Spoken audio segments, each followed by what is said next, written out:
11:58 to go in the first quarter, and Ball State's Jack Milas had to punt away his opening drive after being able to pick up a first down on his first set, unable to do so on the second set, and now it's Western Michigan's shot with the football.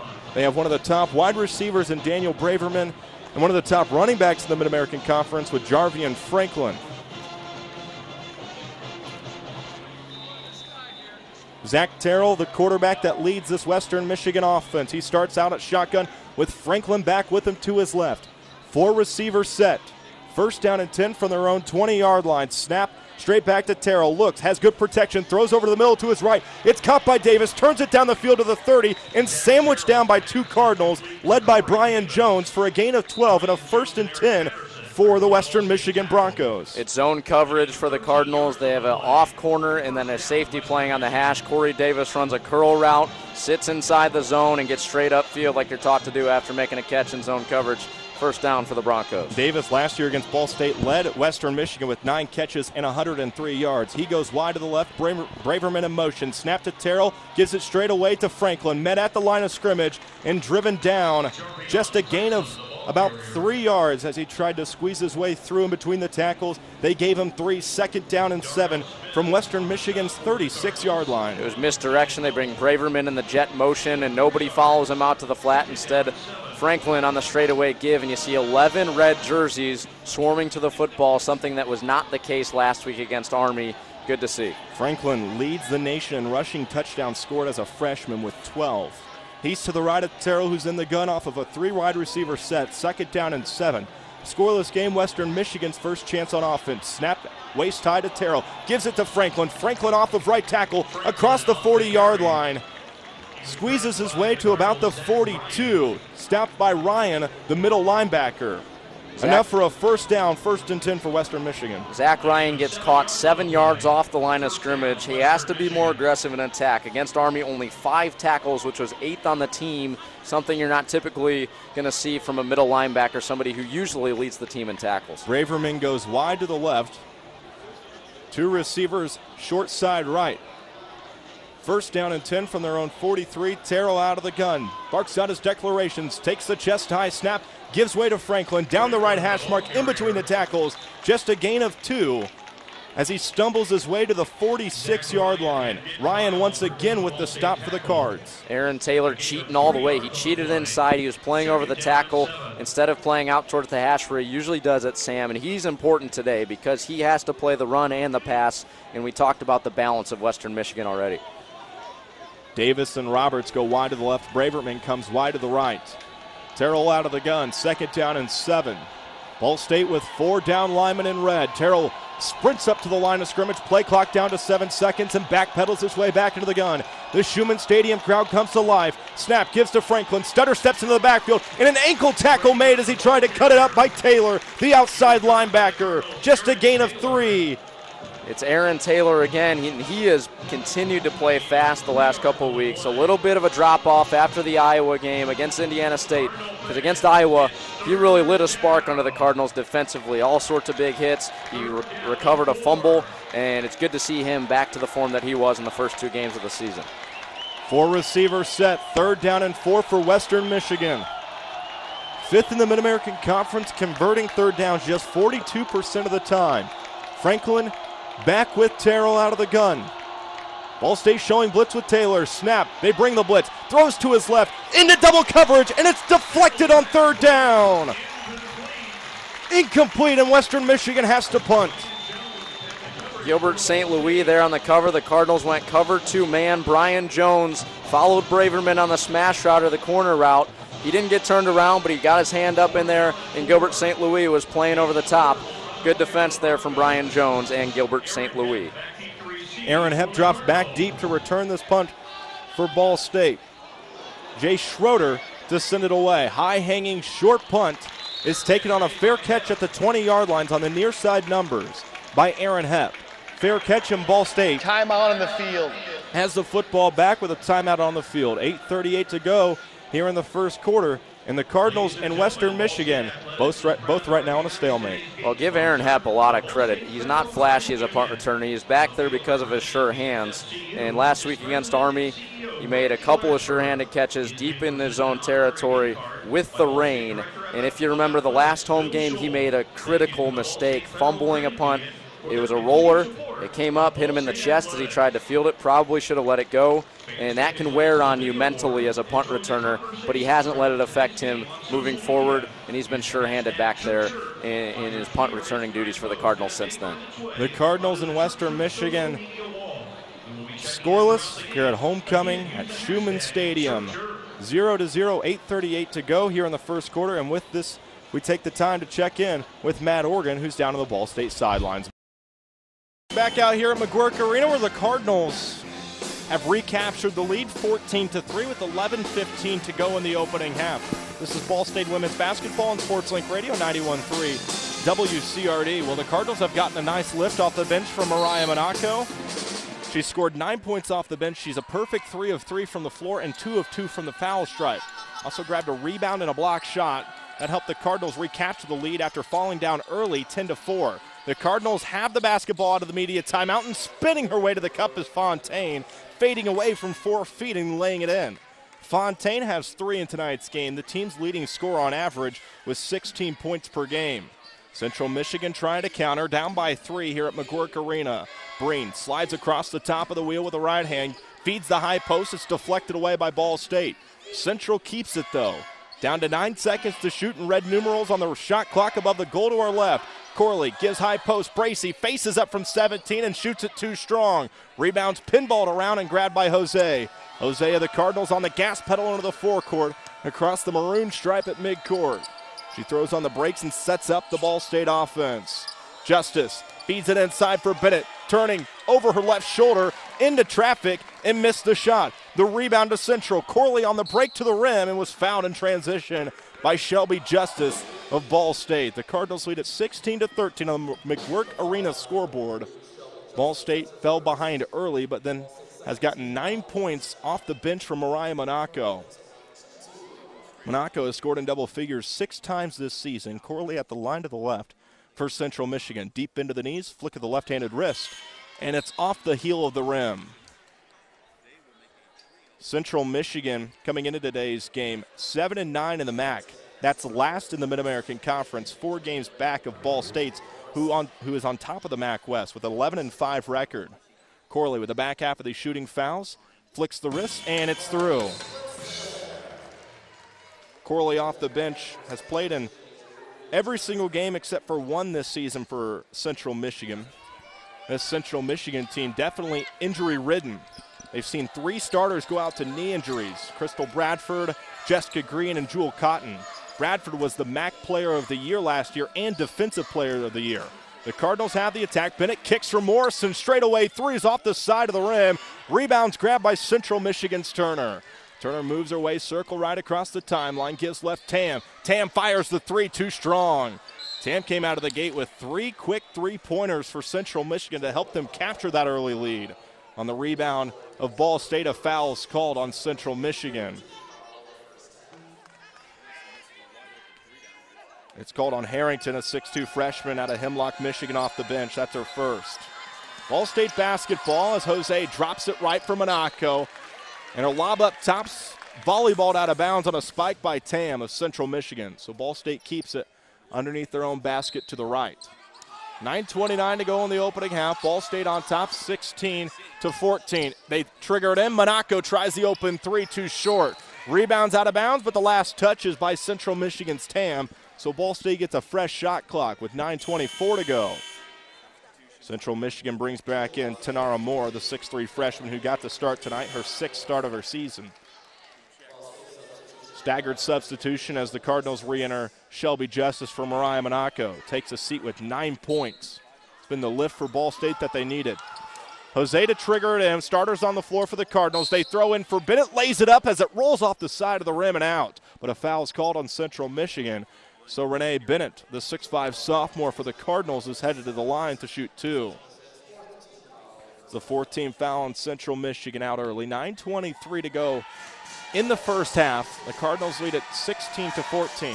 Bennett at the line to the right rolls the first one in. Renee Bennett for Ball State. Over the last 8 games has scored in double figures, 5 of those 8. She's averaged 10 over that stretch and 53% from the floor. She hit the back half as well to give her 6th. That extends the Ball State lead here at McGuirk Arena, 18-14 over Central Michigan. Franny Frazier checks into the Ball State lineup off the bench.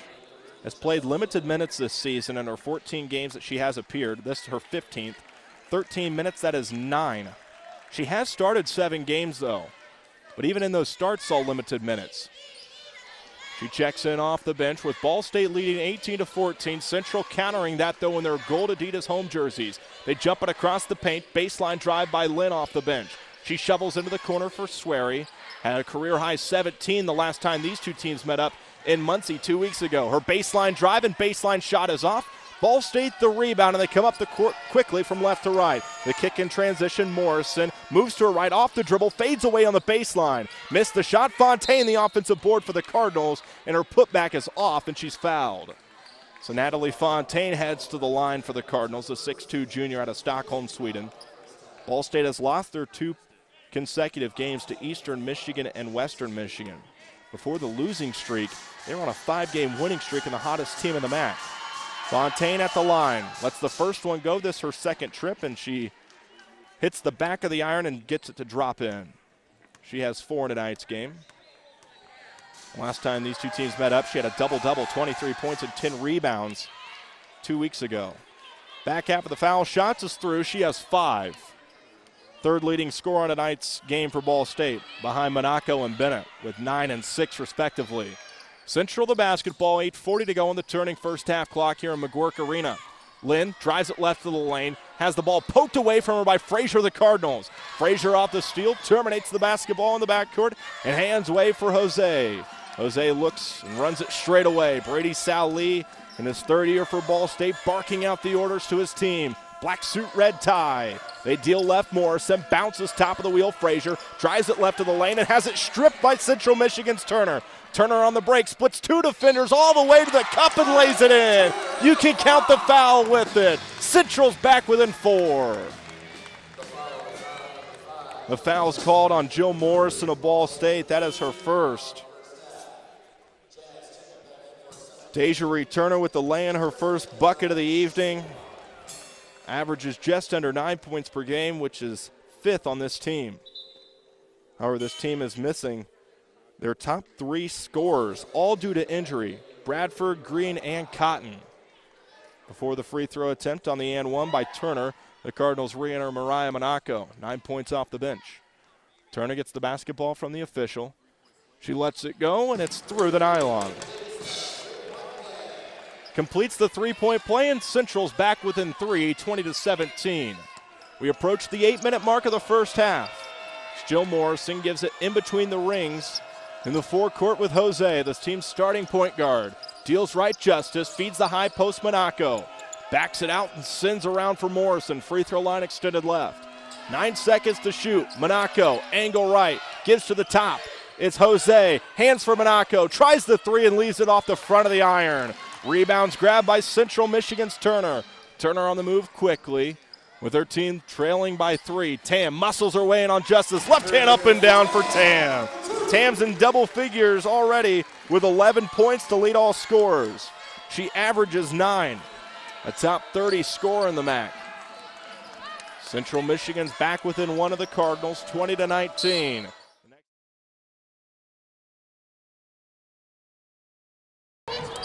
Ohio by 9 in the 57th meeting all-time between these two Mid-American Conference schools. Ohio leads the all-time series, winning 29 to the Cardinals 27.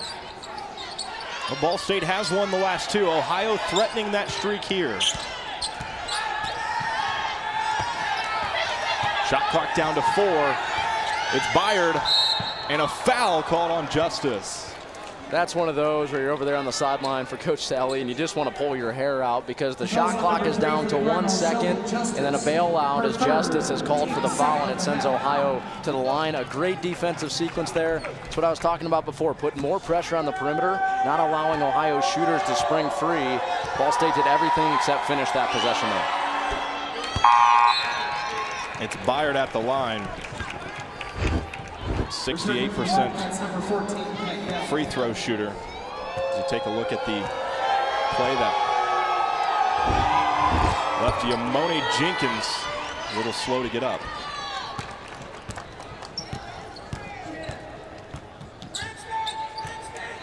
Ohio has extended their lead to 11. It's the biggest lead of the game. Bennett reverses, it's Morrison.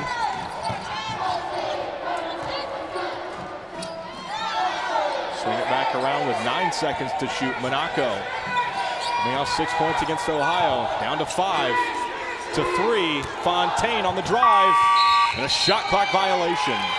That entire possession, you saw Fontaine out around the three-point line. Coming in tonight, she's only shooting 11%, 1 of 9 from three-point land on the season. You'd like to see her get in the post more and create a presence inside. If she's out around the perimeter, you don't have to pay as close of attention to her. Very similar possessions for both teams offensively. The last 2 trips down, using all 35 seconds. Great defense being applied by both teams.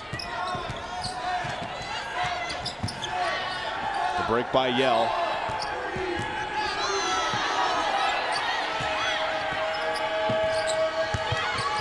Baseline drive, Yell, contact, embodying fouls called. Had a chance to see Yell play in high school at Geneva, the Montini Holiday Classic, and she was not bashful in pulling up from about 30 feet. We're seeing her get inside today a little bit. She's already knocked down 1 from the perimeter, but also an underrated part of her game is driving to the basket, and she picks up the foul against Ball State. She was Geneva's all-time leading scorer in high school.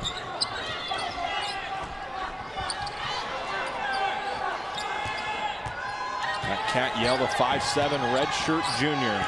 Chance I got to see her, I think she poured in about 35 of those points that allowed her to be Geneva's leading scorer all time. Byer spots up for 3 and rattles it home. That's making something out of nothing there on that Ohio possession. Ball State created a deflection, looked like it was going to be a turnover, but instead Ohio was fortunate to grab the ball, kick it out, wide open 3. Well, we talk about how Ball State has to look out for Yell on the perimeter, and then Byard makes them pay because they were paying attention to Yell, who had just drove into the paint a few moments ago.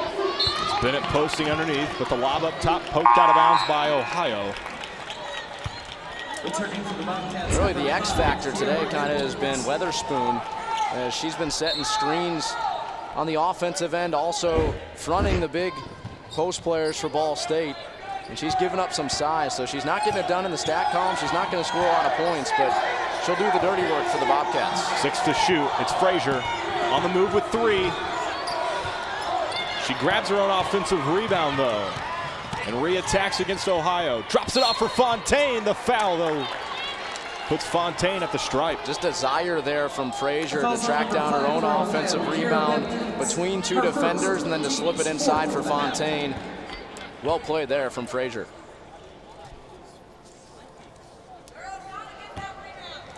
That puts Fontaine back at the stripe, coming off 25 points against Akron. Had 10 at the break.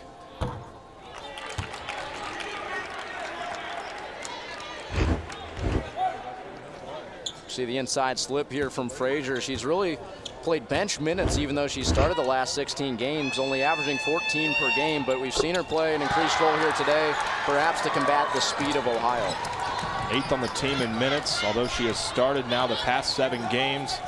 Played the least minutes of any Cardinal that saw action in Akron with 10. Lampkins the cross-court skip, teeing up the 3 is Bosinger, and a foul is called on Frazier. Well, that's the old Reggie Miller leg kick there. She extends her legs inside the arc to get Frazier to commit the foul on her. Something you're always taught, never foul a three-point shooter. You can get up there and contest it, jump, get a hand in her face, but by goodness, do not foul her on a three-point attempt. I'll bring up the fact that she pulled the Reggie Miller there. She's kind of streaky, just like Reggie. 9 points in 8 seconds, of course, is what he's famous for. And she's been similarly streaky in the first game against Murray State of the season. 25 points. She followed that up with 5 total in the next 2. She also went through another stretch this season where she went 8 games with no more than 4 points. And then look out, all of a sudden she goes for 18. So she can light it up in a hurry. I think it's worth mentioning in that Murray State game, 8 of 10 from behind the arc. Not bad.